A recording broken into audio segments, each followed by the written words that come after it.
Mount Rushmore.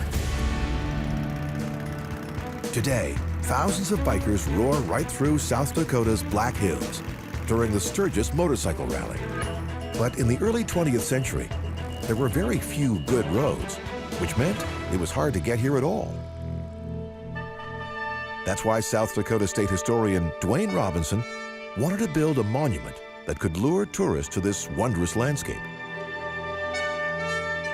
When he saw this group of now famous granite spires, known as the Needles, he imagined using them to carve giant portraits of heroes of the American West. Heroes like Lewis and Clark, Buffalo Bill Cody, and the great Sioux chief Red Cloud, who had fought and died to keep the Black Hills off limits to miners, settlers, and even the kind of tourists Robinson hoped to attract. But when Danish-American sculptor Gutzon Borglum saw the Needles, he wasn't convinced they would be suitable for large-scale carvings, and told Robinson he feared they would end up looking like misplaced totem poles.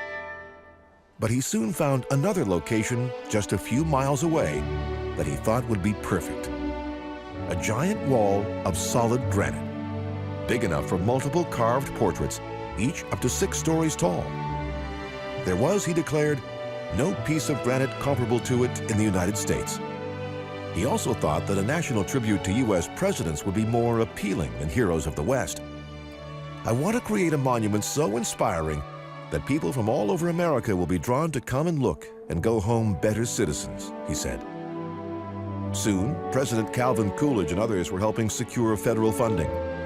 It took more than 14 years for Borglum and 400 workers to blast and chisel this world-famous quartet of former presidents.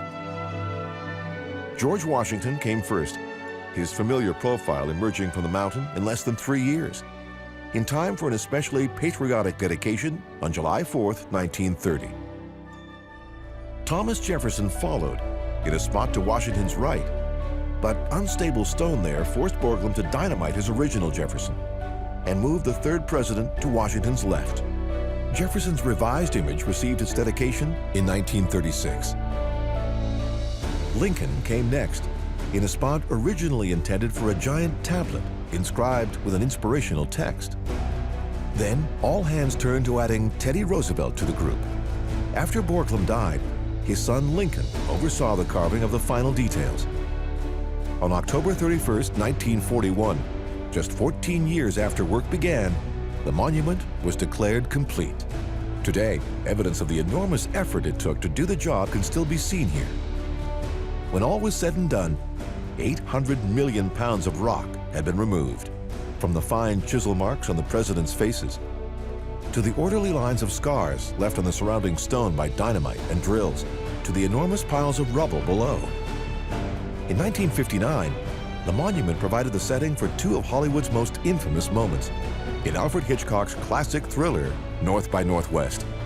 In one key scene, Hitch has icy blonde Eva Marie Saint pretend to shoot leading man Cary Grant in the visitor center.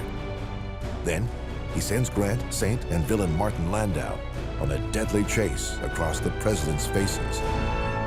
Hitchcock was planning to shoot this second scene on the monument itself, but a journalist spilled news of the planned chase, and the National Park Service shut Hitchcock down, which is why the final scene was filmed on a Hollywood soundstage instead.